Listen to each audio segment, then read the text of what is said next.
Hello guys, welcome to my YouTube channel Smart Lit. ഇന്ന് നമ്മൾ നോക്കാൻ പോകുന്നത് അനിൽ ഗറായുടെ പോമായിട്ടുള്ള അഗണിയാണ്. അഗണി എന്ന് പറയുന്നത് ഒരു അനിൽ ഗറായി എഴുതിയ ബംഗാളി പോമായിട്ടുള്ള അഗൺപുരിയുടെ ഒരു ട്രാൻസ്ലേഷനാണ്. അത് ഇംഗ്ലീഷിലേക്ക് ട്രാൻസ്ലേറ്റ് ചെയ്തിരിക്കുന്നത് ഇന്ദ്രാനിൽ ആചാര്യയാണ്. ആഗണിക്കകത്ത് പറയുന്നത് ഒരു ദളിത് ഓൾഡ് വുമൻ്റെ സഫറിങ്സ് ആണ്, അവർ ഫേസ് ചെയ്യുന്ന സഫറിങ്സിനെ പറ്റിയിട്ടാണ് പറയുന്നത്. ഇത് ആദ്യം നമ്മുടെ പോം തുടങ്ങുമ്പോൾ തന്നെ പറയുന്നത് ഒരു ടെയിലാണ് അല്ലേ, ടോൾഡ് വിത്ത് ഡിഫിക്കൽട്ടി. പോയറ്റിന് അറിയത്തില്ല അവർ എവിടെയാണ് ബിലോങ് ചെയ്യുന്നത്, ഫോറസ്റ്റിലാണോ ലാൻഡിലാണോ അതോ ഹേർത്തിലാണോ ഒന്നും അറിയത്തില്ല. പോയറ്റ് ഇവിടെ ഡിസ്ക്രൈബ് ചെയ്യുന്നത് ആദ്യം നമ്മുടെ ഓൾഡ് ലേഡിയുടെ ഫിസിക്കൽ ഫീച്ചേഴ്സിനെ പറ്റിയിട്ടൊക്കെ ഡിസ്ക്രൈബ് ചെയ്യുന്നുണ്ട്. അവരെന്ന് പറയുമ്പോൾ റിങ്കിൾഡ് ആൻഡ് ഹാവിങ് ഫെമിഷ്ഡ് ബോഡി എന്ന് പറയുന്നുണ്ട്. അതായത് ചുക്കി ചുളിഞ്ഞ ഒരു ഫെമിഷ്ഡ് ആയിട്ടുള്ള, അതായത് ഫുഡൊന്നും ഇല്ലാത്തൊരു ബോഡി. ഫെമിഷ്ഡ് എന്ന് പറയുമ്പോൾ വിശപ്പും ദാഹമൊക്കെ സഹിച്ച് നമ്മുടെ ബോഡി അങ്ങനെ ആകുന്നു. ആൻഡ് മോയിസ്റ്റൺ ഐസാണ്. നമുക്കറിയാം ഈ പ്രായമായിട്ടുള്ള ആൾക്കാർക്ക് എപ്പോഴും ഈ മോയിസ്റ്റൺ ഇങ്ങനെ കണ്ണ് നിറഞ്ഞു നിൽക്കുന്ന ഒരു ഐസായിരിക്കും. She walked slowly and crouches to the closed ration shop. അപ്പം നമ്മുടെ ഈ ഓൾഡ് ലേഡി എങ്ങോട്ടേക്കാണ് പോകുന്നത്? പതിയെ നടന്ന് കുനിഞ്ഞ് ഒക്കെ ഒരു ക്ലോസ്ഡ് റേഷൻ ഷോപ്പ്. അപ്പം നമ്മുടെ ഇവിടെ എടുത്ത് പറയുന്നുണ്ട് ക്ലോസ്ഡ് റേഷൻ ഷോപ്പ്. അപ്പോൾ ഈ ഓൾഡ് ലേഡിക്ക് അറിയത്തില്ല റേഷൻ ഷോപ്പിലേക്ക് പോകുന്ന അവർക്ക് ഫുഡിന് അല്ലേ, അരി മേടിക്കാൻ അങ്ങനെയുള്ള സാധനങ്ങൾക്ക് വേണ്ടി. അപ്പം ക്ലോസ്ഡ് ആയതുകൊണ്ട് തന്നെ ഇവർക്ക് അറിയില്ല.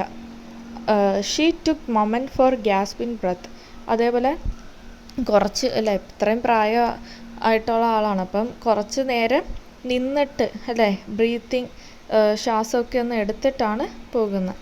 She walking again in uncomfortable hot. അപ്പം ചിലപ്പോൾ പല ഉച്ചയ്ക്കായിരിക്കും പോയിരിക്കുന്നത്, അപ്പം പൊരിഞ്ഞ വെയിലായിരിക്കും. അപ്പം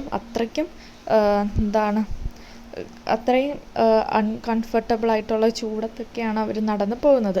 the arid land is promises ruin. അപ്പോൾ അവരുടെ അടുത്തായിട്ട് ഒരു എറിഡ് ലാൻഡ് ഉണ്ട്. അതായത് എറിഡ് എന്ന് പറയുമ്പോൾ ഡ്രൈ ആയിട്ടുള്ള ലാൻഡ്.